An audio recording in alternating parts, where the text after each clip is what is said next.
Babies.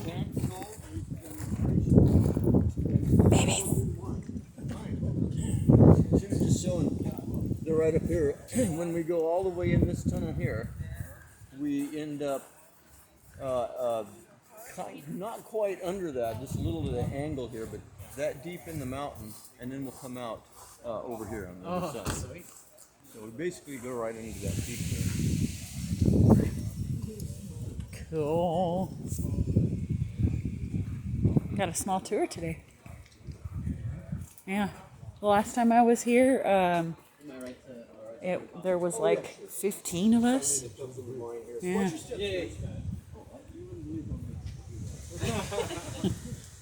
I'll make sure he doesn't all leave. Watch your step. That guy that I told not to leave that there.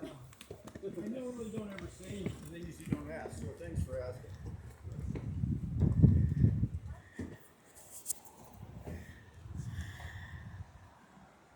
Alrighty guys, well, this is Eagle Mine is a gold mine, and it was founded in 1870. No, it's fine.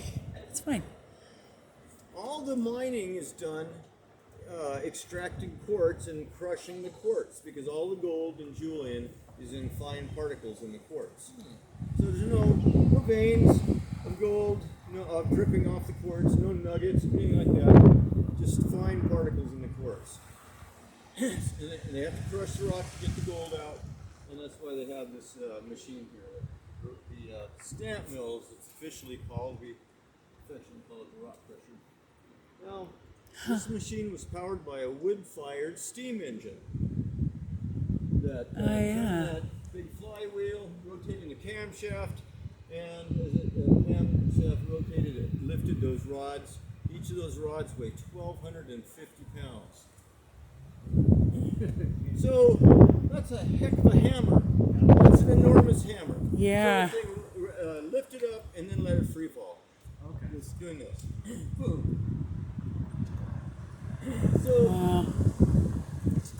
now, as it's crushing it, this gate would be, when it's in operation, this gate would be closed here. You can see the anvil here and the stamp head right here. Those two are coming together to crush this rock. How did they find the gold in the first place? It's such like, how did they know it was in there? Well, I'll tell you that story. Well, originally gold was discovered in the creeks, and once there was a storm in 1869 that churned up the sand in the creeks, exposing the gold. Oh. So a local rancher at that point, Fred Coleman, found the gold. He panned that gold. He ran off to San Diego to cash it in. He bragged about it all the way there and back. So Fred Coleman single-handedly started the gold rush in the backcountry here. Oh my God. So by the time he got back, there were 36 men working right where he told them he found gold. What? Yeah, right. He spilled the beans, shared the wealth. But he was recognized as discoverer. Now, so they elected Fred Coleman as the recorder of the Coleman Mining District. And they named the creek after him. So Coleman Creek right up here at the four-way stop. So that was Fred Coleman's legacy. That winter storm that churned up the sand was in the middle of a severe drought. So the creeks were dry in no time. It was just a flash and it was gone again. So those prospectors had no way to map for gold. But they knew that gold was coming from somewhere. They knew it was coming out of the quartz, because they already knew that part. So they were scouring the hills looking for quartz. And that's how. There you go.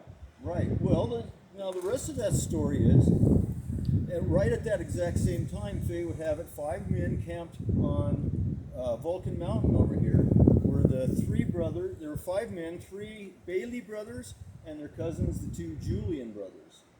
So they made their way over right at the right time. Drew Bailey made the first hard rock mine claim in February of 1870. Wow. And he and Mike Julian formed the Julian Mining District. So all the hard rock mining, he was the recorder. of the hard rock mine district.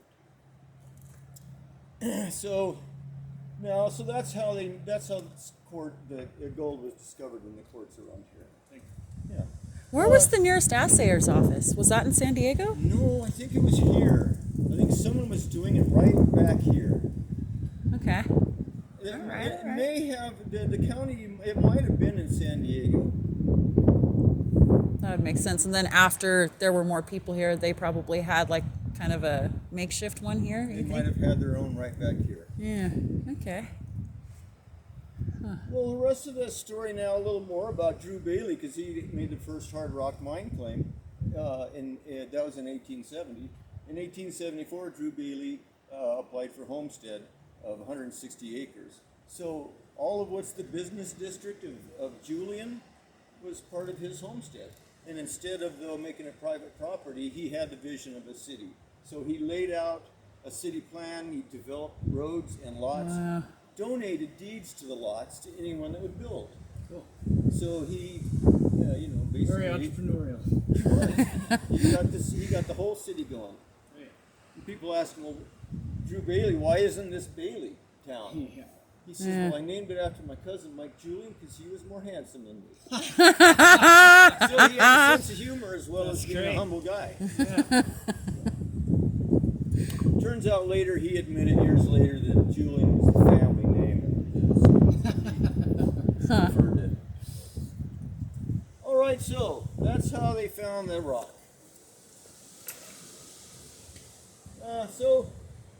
Where was I here? So they're crushing this rock. This chamber is filled with water as they're crushing it. Mm-hmm. Did they mix it with mercury? Well, no, kind of yes, no. Okay. They're crushing the rock with water, creating a slurry that runs over this ramp. On that ramp, they had a sheet of copper, and on that copper, they spread mercury. Okay. Okay. So, now, mercury has an affinity for precious metals, so it's going to cling to that copper a bit like magnets in iron. Not exactly.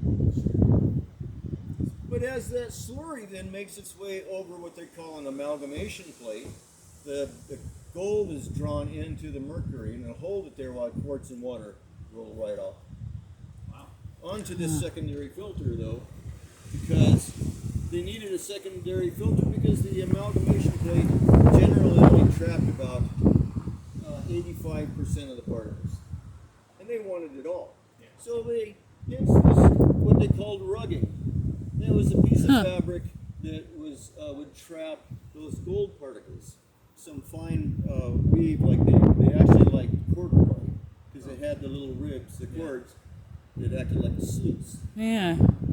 And they would rinse that rugging every couple hours.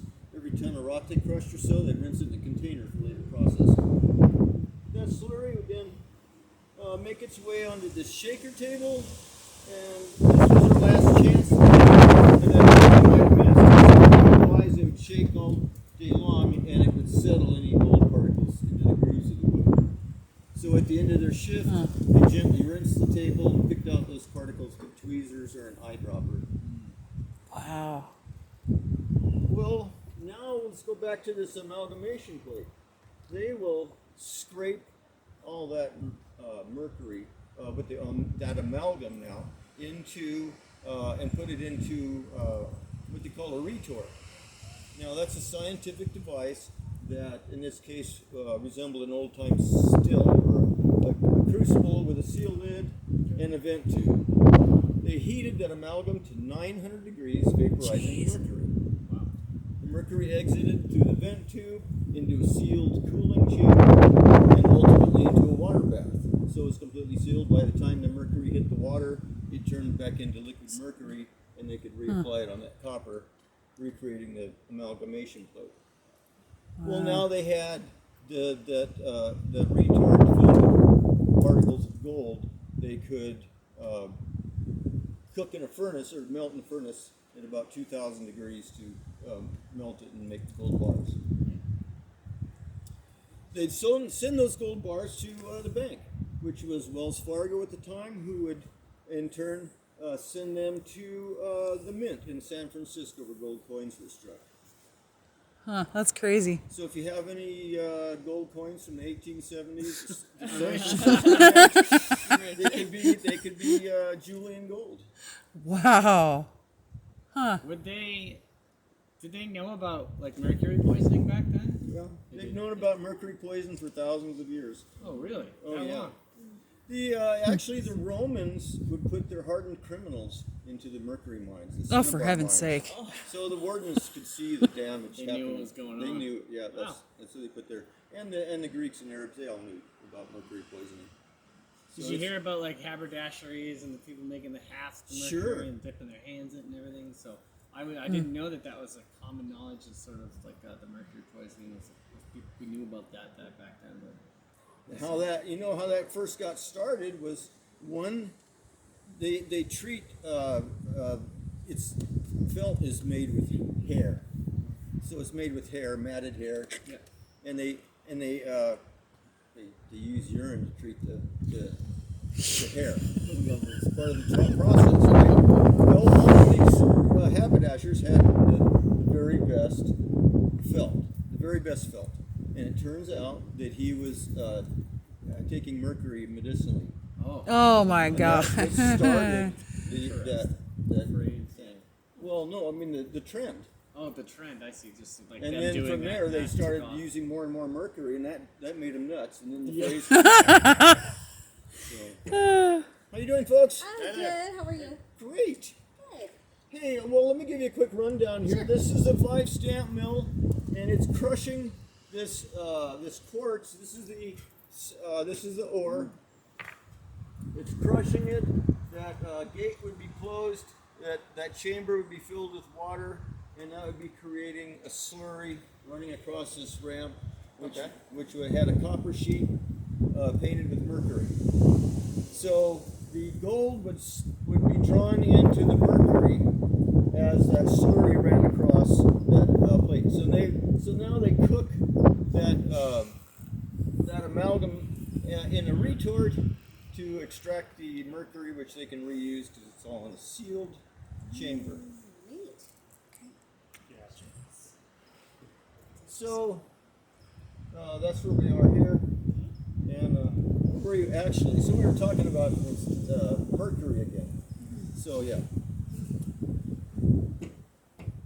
Well, folks, actually, I think that's it. It's time to go pan. I think we're. Woohoo!